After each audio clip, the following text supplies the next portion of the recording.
Santo, amém. Queridos amados cristãos ortodoxos, hoje chegamos à leitura do 4º domingo de Mateus, onde vemos a cura do servo do centurião.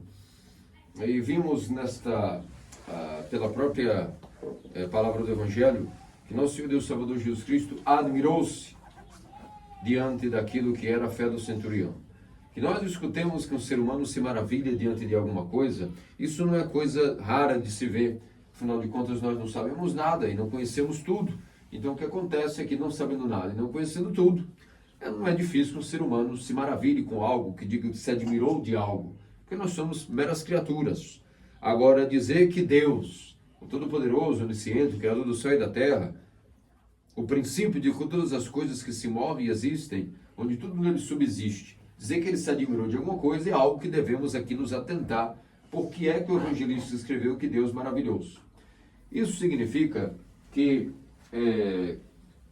diante das maravilhas que existem no mundo, isso, diante de Deus, não é muita coisa. Afinal de contas, Ele que tudo criou. Mas existe uma coisa que faz Deus maravilhar-se. E essa coisa foi dita que é a fé. Quando Deus encontra a fé dentro do coração de um homem, Ele se maravilha. Aqui nós vemos a importância da fé.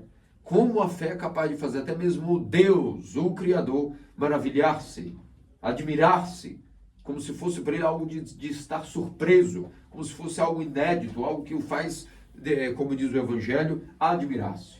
E, portanto, foi dito que Cristo admirou-se ao ver a fé do centurião. Onde nós definimos o que seria fé, suas características, como veremos nesse sermão de hoje, nós podemos primeiro nos atentar ao próprio exemplo do centurião. Aí está o exemplo que seria um homem de fé, o que é a fé em si mesma. Se vocês recordarem, das orações que nós nos preparamos para comungar, como hoje, os que vão comungar devidamente se prepararam, leram as orações prévias de preparação para a comunhão, se não tiveram tempo ontem à noite, hoje de manhã, se não tiveram hoje de manhã, em algum momento, em vez de estarem, às vezes, batendo um papo na igreja, se rouba tempo, se coloca num cantinho qualquer e se lê rapidamente aquilo ali, não é? Aquelas orações maravilhosas, vocês verão que muitas vezes, mais uma vez especial, se diz até literalmente a frase que proclamou o centurião: Senhor, eu sequer sou digno de que possas ir até a minha morada. Diz uma só palavra e meu servo será curado. Assim também, não tendo sob o teto de minha alma, como nós oramos nas orações para comungar, diante do teto de minha alma, que nada tem para abrigar, tu que nasceste de uma manjedoura, não é? Mas dentro de minha alma, no teto de minha alma, nem mesmo isso eu tenho a te oferecer, mesmo sabendo que digno é de te receber, não é? Confiando na tua infinita misericórdia, para que não possa ser afastado de ti, por aquilo que é o ladrão opositor, o lobo destruidor, o demônio. Então, se nós formos nos atentar, é a mesma coisa que esse homem de fé, e não é homem de fé segundo a minha e o meu conceito. O próprio Cristo diz, reconheceu nele o homem de fé, ele mesmo reconheceu que não tinha necessidade de Cristo fazer nada, uma só palavra era suficiente. Se sentiu muito indigno diante daquela situação, bastava uma palavra e tudo se resolveria. Assim também nós oramos quando vamos comungar, de que sabendo que a nossa morada é indigna, que tudo na verdade é podre dentro de nós, não estamos devidamente preparados para a comunhão, mas mesmo assim confiando em Cristo que disse, aquele que come minha carne e bebe meu sangue, extrai-me eu dele. Confiando nisso, nos entregamos à tua santa misericórdia. Pois bem, o que nós vemos nesse primeiro ponto do Evangelho que caracterizou a fé do centurião? A fé, sendo ela um dom dado por Deus, ela necessita automaticamente de um fundamento.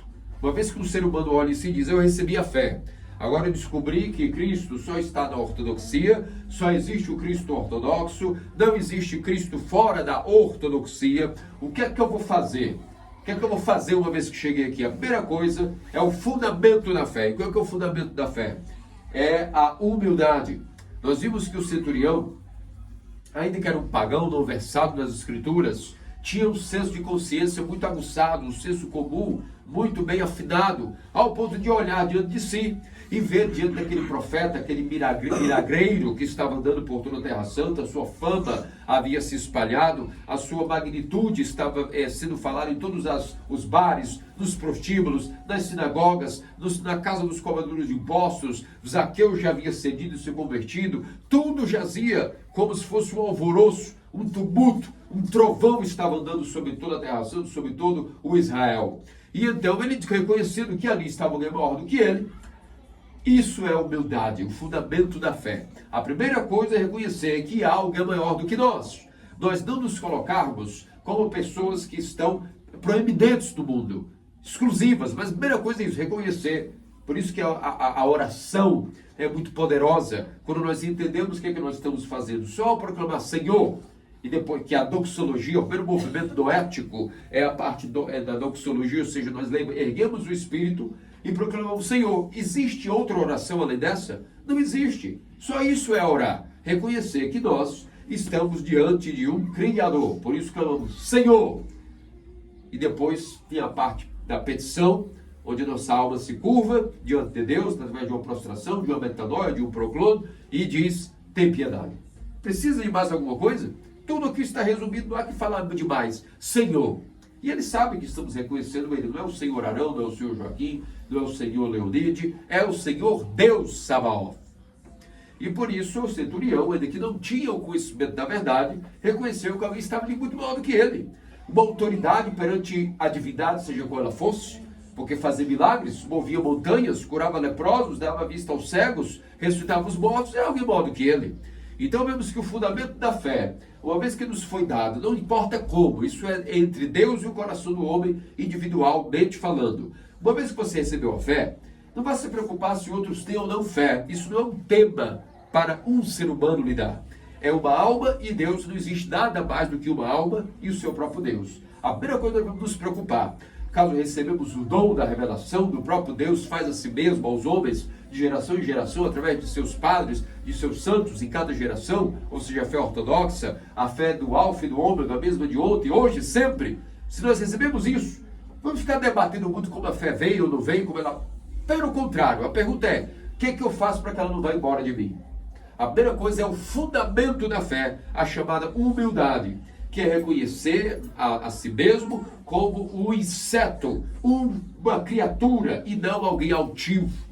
É o contrário da presunção, da altivez, da excitação de si mesmo, da vanglória, até de se pensar alguém capaz de ser útil em algo, mas se colocar diante da nossa consciência como criaturas, meras criaturas.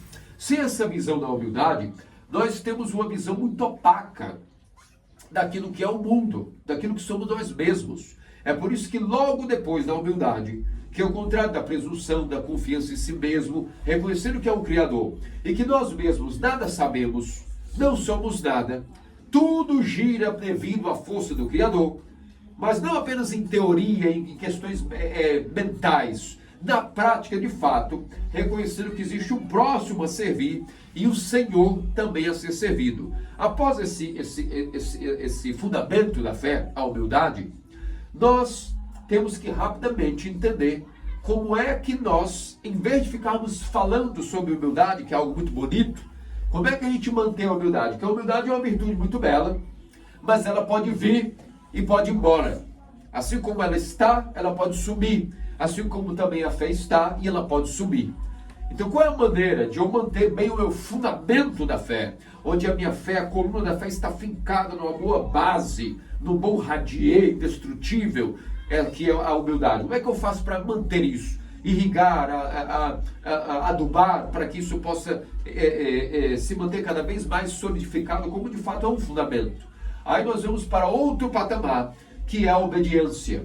É impossível uma pessoa dizer que é humilde se ela não pratica a obediência. Nós vimos que o centurião foi um homem extremamente humilde, porque ele mesmo, sendo um homem, centurião é aquele que era nada mais nada menos do que o homem que tinha no mínimo 100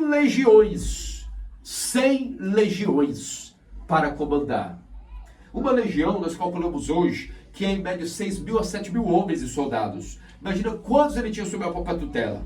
Um centurião, um homem que tem 100 legiões a seu dispor, basta ele proclamar, estão ali enfileirados, pum, pum, todos um atrás do outro, orquestrados, para o seu coronel, o seu major, atualizando para a hierarquia atual do exército. Não é? Um centurião, um homem que tem 100 legiões a seu dispor. 6.000, 7.000, vezes 100, 600, 700 mil, ou mais do que uma vila toda a seu dispor, até mais. Não é? E aí? O homem que conhecia o que é obediência. E não só reconhecia o que era obediência, como era obediente, ao ponto de dizer, Senhor, basta a tua palavra. O Senhor falará e será feito. Porque eu sei o que é obediência. Tanto que eu também digo que o servo vem, ele vem. Vai, ele vai. E, da mesma maneira, eu reconheço, em outras palavras, o que ele disse ao Senhor? Eu sei que até mesmo a enfermidade e a morte podem obedecer a ti. E por isso, ainda que tu digas uma só palavra, meu servo será curado. Basta dizeres, e tudo será feito dessa mesma maneira. A fé do centurião, portanto, era brutal, era fatal, devido ao fato de ser um homem humilde, mas não só humilde, um homem capaz de entender o que era obediência. A obediência, meus amados queridos cristãos ortodoxos, é a única garantia que nós temos, que nós vamos manter-nos humildes e que nós vamos manter a nossa fé acesa. A obediência na geração de hoje, na geração de vocês, da minha geração, nós que somos todos cabeça ocas, a obediência hoje ela é muito mal interpretada, ela é muito mal vista, ela é muito vilipendiada. Não se pode hoje falar em obediência que todos dão um salto em altura. Não se pode falar em paternidade que todos dizem que são incompatíveis. Não é que nós somos incompatíveis, é que na verdade nós somos incompatíveis com a vida. Nós mesmos somos incompatíveis com a ortodoxia. Nós mesmos, inclusive eu começando por mim, sou incompatível com a obediência. Não é culpa de não encontrar um pai espiritual por aí. Primeiro que vamos ver, onde é que se encontra hoje um pai espiritual? Todos são confessores de fé? Acaso em Lusiânia, em Sobradinho, em São Paulo, em Minas Gerais, há confessores de fé? Então o primeiro preleste que o demônio nos coloca é fugir da obediência, é ficar esperando quando é que vai chegar uma vida adaptada à nossa conjuntura. E isso é o contrário da humildade. Percebe como automaticamente as coisas precisam ser explicadas teologicamente com muita ciência, senão nós cometemos bobadas. Para que nós possamos ter a fé, é necessário o fundamento da humildade. Ninguém é humilde se não for obediente. E a obediência vem acima de tudo na igreja ortodoxa. Essa palavra hoje é muito mal interpretada, muito mal vista. Porque a nossa geração é hedonista, egoísta. Não se entende que, na verdade, o que é a obediência? É nós nunca colocarmos a nossa vontade pessoal como nosso paramount. Não é ser cego a um guru. É simplesmente nunca tomar nenhuma decisão sem, antes de tudo, consultar a igreja, os padres, quando eu digo padres, tudo primeiro que os ensinamentos dos padres nos dão como conveniência para a nossa salvação e não colocar a nossa vontade como nosso paramount, como nosso imitador, como alguém que nós vamos seguir. Uma pessoa que não entende isso, ela nunca consegue se ver de fora. Quando nós não conseguimos nos ver de fora, a nossa vida se complica por demasiado. Porque nós temos uma visão muito opaca. Veja que triste. Uma pessoa que não consegue entender que a sua vontade necessita ser colocada nas mãos de outrem, inclusive não só de um guia, um diretor espiritual, mas de seus irmãos, esta pessoa nunca consegue ver o mundo e a si mesmo de fora. É muito triste, é por isso que hoje nós vemos a era da depressão. Porque é muito triste quando nós temos a visão de vida baseada na nossa vontade, na nossa opinião. E principalmente grave a palavra volição. A nossa volição é doente. Tudo que nós achamos que é bom é ruim. Faça tudo que te causa desconforto e você estará bem. Bem financeiramente, bem economicamente, bem espiritualmente. Só não busque conforto. Busque apenas aquilo que é o desconforto. Volte 10 anos, você verá um ser humano bem sucedido, bem aplicado nas finanças, com um fundo de previdência, um fundo empresarial, um negócio girando, motivação, ânimo. Porque ele saiu do seu conforto, não no sentido de niilismo, mas ele aprendeu pela própria consciência ver a si mesmo de maneira um pouco mais humilde, um pouco mais serviçal ao próximo, não colocando-se como um ditador, um tirano de si mesmo. Todos nós nascemos com essa doença, nós herdamos de quem? De Adão. A primeira oxidação do nosso ser vem que a nossa vontade era muito doentia. Nós queremos ser tiranos de nosso coração, de nossa mente, e os sentidos nos enganam. Porque a nossa razão é uma razão caída, uma razão com defeito. A nossa memória é tão defeituosa que às vezes ela se confunde. Às vezes ela não existe mais. E até as paranoias que nós temos é tudo fruto de falta de humildade e falta de obediência. Vocês conhecem algum filho espiritual de um padre que faz tudo o que ele diz ser paranoico? Você conhece, não? Já viu alguém que é obediente ser paranoico? Nunca vi. E conheces a isso até hoje? Alguém que você vê que é obediente, que diz, eu só estou com alguma paranoia? Não tem. A primeira coisa que nós vemos é o ajuste da mente. A pessoa fica em paz consigo mesma. Porque ela diz, graças a Deus eu venci esse grande demônio, que era a coisa mais terrível que tinha de mim me esgoelando e eu nem conseguia ver. Era que alívio não ter que decidir nada por mim, mas... E ninguém pode tomar decisões baseadas em si mesmo, porque a pessoa começa a tomar decisões de uma maneira opaca dentro de si. Olha que coisa triste e horrível. Olha que depressão que vai causar na pessoa ao longo dos seus anos de vida. Ela só consegue ver tudo baseado na sua ótica dentro dela mesma. A obediência nos projeta automaticamente para nos ver de fora. Quando nós nos vemos de fora, não só sendo obediente ao diretor espiritual, mas aos irmãos aos quais nós temos que servir para garantir que somos humildes, essa obediência, essa sinergia entre a nossa vontade e a vontade de Deus através do Pai espiritual. Porque outra coisa, quando se diz, nós vamos seguir os padres, vamos seguir a igreja, como sozinho? Como sem um guia? Quem vai decidir para você o que é a decisão final? Quem vai te interpretar no seu contexto individual, até não só no seu estilo de vida, que você veste, que você come, na sua realidade. Como que você vai adaptar para a guerra de carnificina, que não é uma guerra de carne e osso, é uma guerra espiritual? Como você vai entender os seus pensamentos sozinho? Discernindo-se por si os seus pensamentos. É claro que isso aí será uma desvantagem muito grande na hora da guerra de guerrilha, que os espíritos imundos são muito mais antigos, muito mais velhos, como se diz no português popular, são veacos, são safos, eles vão querer justamente isso.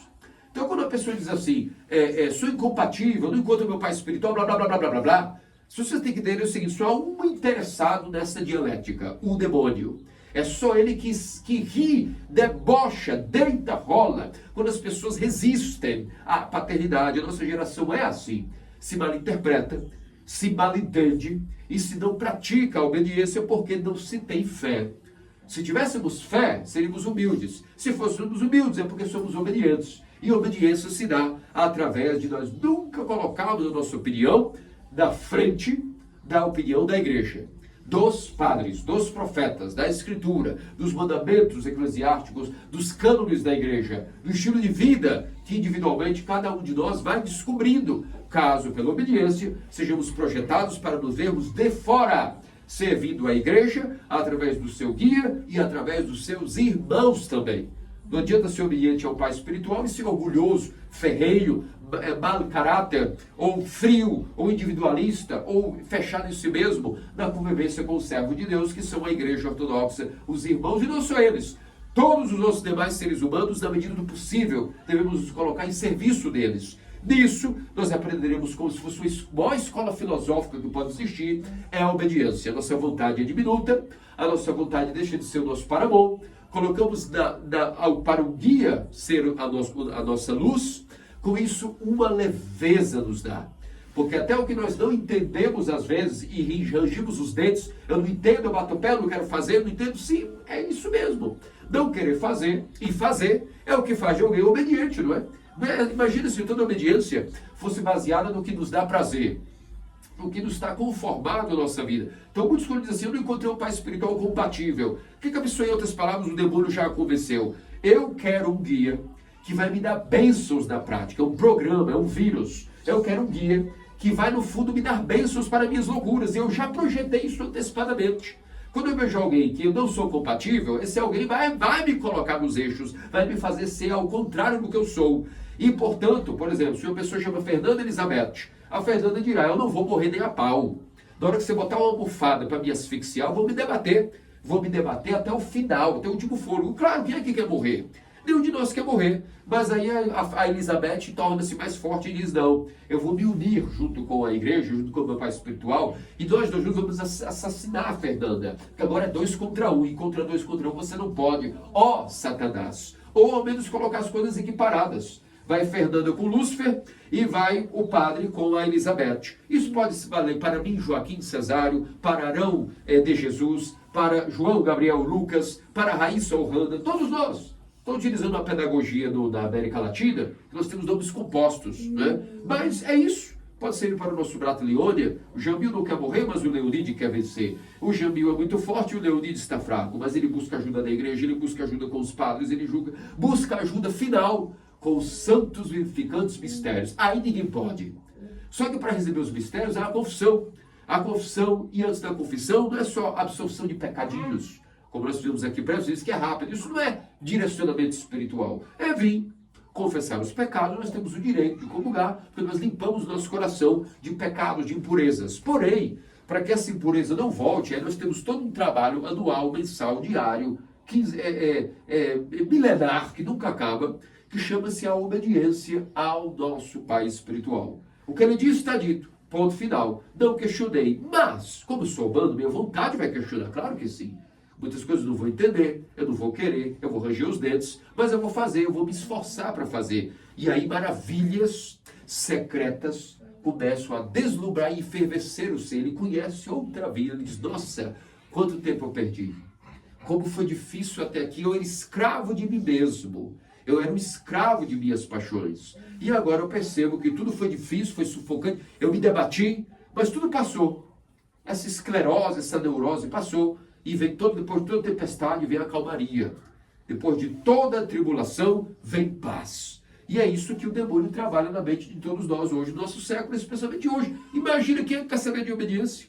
Nunca ninguém hoje, essa palavra foi removida do vocabulário de nossa geração. Nós somos obedientes à autoridade, dê aos pais, dê aos nossos superiores, quem dirá à igreja, não é? Mas fica esse sermão de hoje, esse evangelho de hoje do centurião, é a prova de que quando nós vamos adubando a nossa humildade com obediência, para que ela não fuja, para que ela não vá embora, que é uma virtude muito bonita, mas a gente não tem garantia se ela fica ou não fica. Então nós vamos comprar de maneira garantida a humildade através da obediência. E depois nós vamos conseguir ter o fundamento da nossa fé, que é a humildade através da obediência.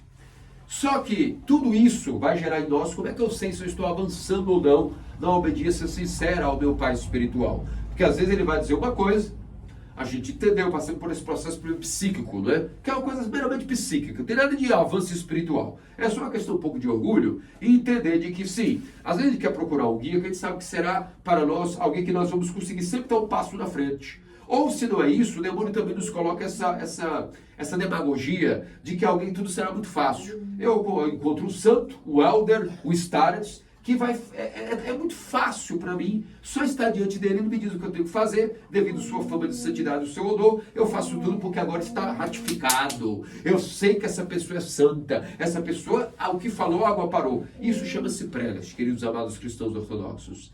Esse tipo de romantismo, devido às literaturas ortodoxas difundidas do século XIX para cá, como já nos alertava São Teófilo de Poltava, Teófilo Recluso e Inácio Miriam, isso é produtor de prelas, tinha um romance, já não é mais a vida real. Deus nunca nos permitirá ter um guia confortável. Eu nunca tive. Quem, o dia que disser que tem um guia confortável, isso não serve para ser médico, isso serve para ser amigo, para ser seu colega, seu colutador. Para ser um guia, tem que ser amargo mesmo. Sem isso, a gente não consegue obediência. Vai estar tudo muito fácil, muito confortável. Aí se vê esses vídeos e literaturas da internet, que fulano de tal viajou para o Diazo, para a Optina, e viu o Helder que lhe leu o coração. Principalmente a biografia do falso Starates Paisius. Foi muito responsável por isso. Essas coisas de autoajuda são artefatos psíquicos. Se você for na renovação carismática, qualquer igreja de Beiral aqui de Lusiânia, de Brasília, do Brasil, você também tem bruxos. Às vezes nós estamos buscando um padre do espírito, nós queremos um bruxo, não é? Que nos leia, que nos diga, faça, faça, e você faz. Mas estará fazendo algo que não necessariamente é a vontade de Deus. Cuidado, essa geração é muito perigosa. Tudo que parece ser não é. Mas basta buscar a humildade e nós encontraremos as respostas para vencer o nosso ego, a nossa egolatria. O nosso ser humano é muito difícil de se entender isso, porque ele não quer morrer. E é um interessado muito grande em fomentar os pensamentos de ódio. É tão difícil a obediência que às vezes a pessoa ela vai se debater, a sua face se transforma.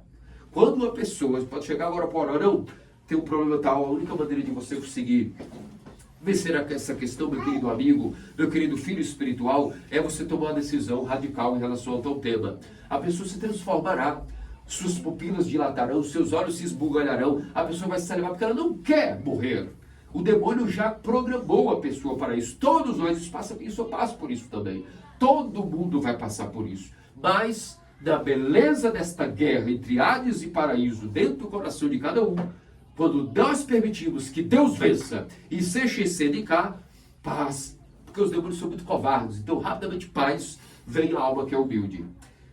Mas, existem os seres humanos que não são como algodão, que não são maleáveis, são como ferro, são como, de fato, uma liga metálica, que não será fácil tudo isso que eu estou falando. Vai ser sempre muito difícil a pessoa pôr em prática. Então, esses, o que eu vou fazer? Eu vou comprar uma Ferrari, um Camaro, vou abandonar, estacionar minha égua e vou para ter mais velocidade, cair de casa em casa perguntando, ei, você quer ser obediente? Não, isso não é o papel de um pai espiritual, não é? Então nós vamos rezar por essa pessoa com todo o nosso amor, com todo o nosso coração. Os que são batizados, como morar na proscomídia, e aí de fora, observando de fora, com muito amor e paciência, como um pai que ama, e corrige quando lhe é permitido, quando lhe é permitido fica distante, constrangido, como fala, afobado por não ter mais o que falar para aquele filho, e vai ter que fazer como a parábola do filho pródigo. Irá rezar. E quando Deus, através do sofrimento, da dor, das tragédias, vai ensinar essa pessoa o que é obediência, ela vai voltar, vai concluir. Deus é muito sábio, então ele é o pedagogo de cada um. Cada tragédia ele diz, agora eu entendi, para mim isso foi por isso. A pessoa me faz essa síntese. E o que ela tiver dúvida, nem que seja misticamente, ela vai ser impelida pelo amor do seu pai a procurar e dizer, realmente eu quero dizer uma coisa para o Senhor. Eu realmente pequei contra ti. Não sou mais digno de ser chamado teu filho, somente teu servo. Olha só a humildade do centurião manifestada na parábola do pródigo novamente. Então aceita-me como dos teus funcionários, como dos teus catecúmenos, que dia e noite você quer catequizá-los. Trata-me ao menos com eles, dá-me pelo menos uma palavra a respeito do que aconteceu comigo. Eu vou te contar, nos últimos anos, ou nos últimos dias, ou nas últimas semanas eu passei por isso. O senhor pode me ajudar a discernir tal coisa? E nessa humildade todo mundo é quebrado. Nessa humildade pela dor, pelo sofrimento. E muitos de nós, da nossa geração, passamos, eu mesmo, o primeiro de vocês todos, digo isso acontece para mim mesmo, na minha vida, aprendemos pela dor, pelo sofrimento, pelas lamúrias, o que é a obediência. Porque Deus é amor e Ele não nos abandona. Qual é o fruto disso tudo? Desse combate da fé, pelo fundamento que é a humildade, ao mesmo tempo o fato de que esta humildade precisa ser mantida pela manutenção da obediência. Qual é o fruto disso tudo? O que é que Deus nos esperará após essa luta que não é nada fácil? O amor. Como nós estávamos conversando no grupo essa semana sobre os pritis, os provérbios e parábolas russas a gente diz russa, mas na verdade isso é inspirado no Patericon do deserto. Se não houver amor maior, não adianta. Sempre ensinamos os menininhos desde pequeno. Sempre ensinamos todos, Antônio, Arão Júnior, todos os meus filhos, todos desde pequeno nós vamos ensinando pedagogicamente. Se não houver amor maior, não adianta. Assim narrado, cantado, litânico, para que entre dentro do nosso ser. Tudo que Deus procura é o amor maior.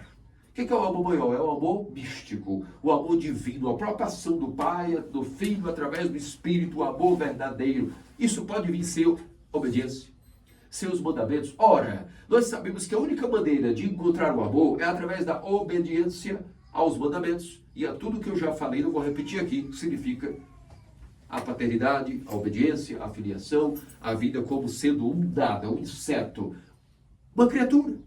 É o que nós somos, a verdade é essa, é que somos criaturas.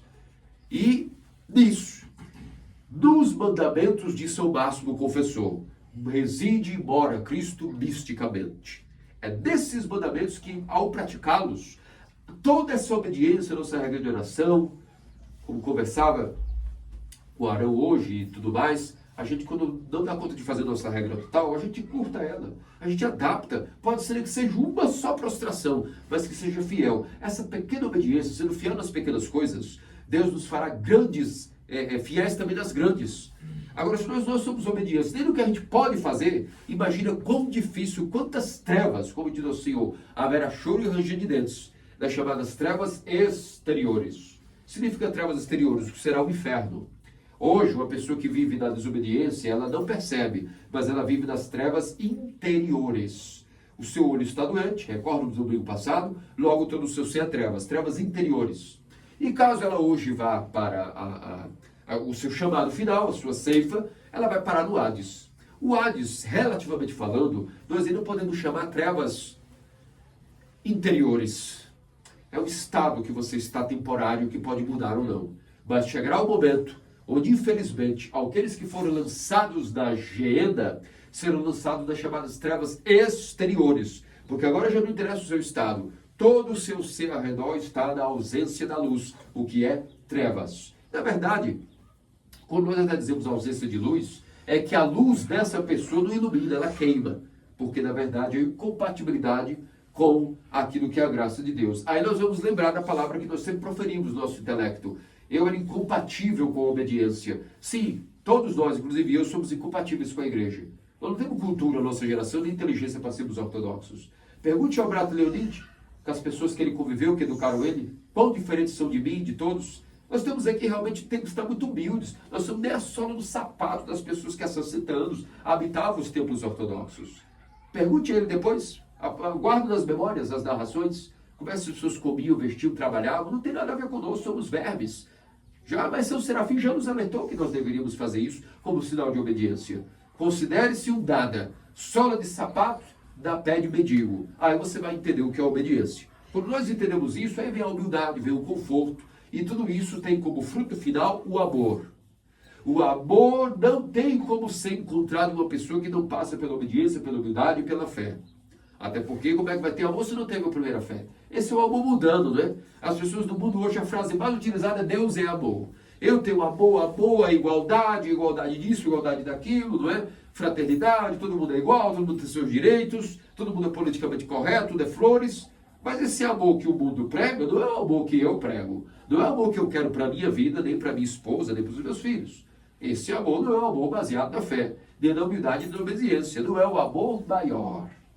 O amor maior é diferente. Ele vem com o suor, ele vem com o trabalho, ele vem com os mandamentos. Mas quando ele vem, ele nos invade. E é a energia da deificação. Isso é o amor, não é? A nossa teoses, ela só se dá por esse amor. Sem esse amor, nós estamos estagnados. É por isso que disso reconhecereis se sois meus discípulos, se vos amardes uns aos outros. Filhinhos, filhinhos, filhinhos, diz São João, o teólogo. Filhinhos, filhinhos, filhinhos, amai-vos uns aos outros. Porque se vós dizeis que amais aquele que não vê, que é Deus, e dizeis que amais aquele que não vê, mas não amais aqueles que vês. Se não amas alguém da tua própria substância, como é que tu vai dizer que encontraste o amor a alguém que é de outra substância que a tua? Tu és um mentiroso, tu és um hipócrita. Por isso, o fruto de todo esse processo da fé, da humildade e da obediência é o amor. O amor maior. Disso reconhecereis se sois meus discípulos. Quando nosso Senhor Jesus Cristo for julgar-nos, os nossos atos, Ele não procurará em nós a quantidade de prostrações, de jejum, de quaresma, comemos peixe, comemos óleos, comemos azeites, comemos vinhos, blá, blá, blá. Não! Se nós vemos quantos proclones, quantas metanóis, na verdade Ele procurará o amor. É o amor que interessa. Tudo isso é para termos o fruto final do amor. Assim como a árvore não é avaliada em botânica, a sua qualidade, a sua produtividade, pela quantidade de folhas, mas pelos frutos, a qualidade dos frutos, a quantidade de frutos. As folhas são o meio, uma ferramenta para a fotossíntese. É a clorofila o pigmento responsável pela colheita de sol e transformação da energia solar em capital biológico. Esse é o papel das folhas. A árvore em si mesma é poderosa por ter folhas? Não. É os frutos que ela dá em cada estação. É nisso que nós vamos também avaliar o cristão ortodoxo. Se ele tem ou não tem amor. As folhas são todas as virtudes, inclusive a humildade. Ela está no rol das folhas. É uma ferramenta, é uma virtude, há como mantê-la na obediência, mas o que tudo isso tem que combinar é o amor maior. E nós vimos que o servo, o centurião, tinha um amor maior adquirido como fruto disso tudo. Ao ponto de nosso Senhor dizer, eis aí o homem a qual me admiro, porque em todo Israel não encontrei fé como ele. E é por isso que a fé será tirada destes e será dada aos gentios. Virão pessoas do Ocidente e do Oriente, se sentarão nas cátedras de Israel e julgarão esses que serão lançados às trevas exteriores. É muito difícil a gente entender isso, mas sabe para que nosso Senhor Jesus Cristo se referia quando ele disse essas palavras? Não eram para os israelitas somente daquela época que perderam a fé, não possuem a graça do Espírito Santo e, portanto, isso foi dado aos gentios. Essa é a interpretação 1. A segunda, que é muito mais aplicável a nós, significa que os novos israelitas, quem são os novos israelitas? O cristão ortodoxo é um israelita. Estes, caso entendam a fé de maneira errada, irão ter a sua fé retirada de si e dada às nações. Há outros que são gentios, que não são cristãos ortodoxos, que não são batizados. Como isso se dará? Quando nós tomamos tudo isso que nós temos aqui como garantido, sem o poder da obediência e que gera amor, a gente correrá o risco de tendo dito para si, eu já tenho a fé, eu sou batizado, estou na verdade, imagina, eu descobri todo tintim por tintim, sou um cristão ortodoxo. Sim, te tornaste um fariseu. Essa fé pode ser tirada de ti. A única garantia que ela não seja tirada é como o servo do centurião, vemos que nos deu o exemplo. Tinha um amor até incondicional por alguém que era de baixo escalão. Quando nós dizemos servo, naquela época, servo não era um funcionário como hoje. Servo daquele então era como um escravo. O pessoal quase não devia nada, era uma propriedade dele. Mas mesmo assim, quando essa pessoa caiu enferma, ele teve a preocupação magnânima de buscar cura para ele, para um escravo, uma mera propriedade de escritura. Para ele era importante a saúde, o bem-estar daquela pessoa, mostrando que ele possuía um amor maior. Aonde um centurião, pela razão humana, iria preocupar-se com a cura de um escravo, de uma propriedade. Não é natural, não é? É porque ele adquiriu um amor maior. E, por final, quando nós vamos entendendo tudo isso, a gente fica com medo de que a gente vacile. Eu tenho medo de vacilar na minha obediência, tenho medo de perder o pouquinho de humildade que eu adquiri pela marra, pelo sofrimento, pela dor, e tenho muito medo de que a fé ortodoxa seja tirada de mim. Eu peço a Deus que eu morra, se for para poder perder a fé ortodoxa, que Ele me leve antes. Porém, há uma coisa a mais que podemos concluir, que nos garantirá a manutenção de todo esse modo operante do estilo de vida de um cristão ortodoxo, que é a gratidão. Quando nós aprendemos a sermos gratos, nós vamos vendo que é exatamente isso que nos fará manter aquilo que é o dom que Israel ganhou e perdeu, e que a igreja ortodoxa ganhou e também pode perder, como também pode manter. E já dizia São Fernando de Nova York, vamos manter aquilo que se tem. Não é muita coisa, é só manter o que se tem, é só fazer o dever de casa. Não é tão complicado assim. Para isso, gratidão. Sempre agradecer a Deus, como disse Santo Isaac o Sírio, não há uma só coisa que bloqueie Deus nos dar os dons que Ele quer dar, porque Ele é amor, a não ser a ingratidão. E quando Ele bloqueia, também é por amor, porque a pessoa ingrata, ela vai sempre maldizer a própria vida, reclamar e murmurar. E isso faz com que os dons que ela recebe diariamente, que ela não vê, sejam para ela maldição. Então, pela ingratidão, Deus bloqueia os dons. Mas aquele que é grato, Deus não só dá, mas dá mais ainda. Porque a pessoa sabe utilizar a sua vida com gratidão. Obrigado por tudo. Pelo respirar, pelo dom da vida, pela minha memória, pelos meus membros, pela minha locomoção, mas sobretudo pela minha fé. Obrigado, meu Deus, pelo dom da fé. A esse que for grato, ele não será levado às trevas exteriores, mas sim será iluminado dentro de si mesmo. Quando nós entendemos o que é gratidão, ao praticarmos a oração de Jesus, a oração do coração, por exemplo, nós vemos que a nossa oração ela é diferente. Quando nós fazemos a oração com tom de gratidão, ela é muito distinta de apenas rezar por fazer uma regra.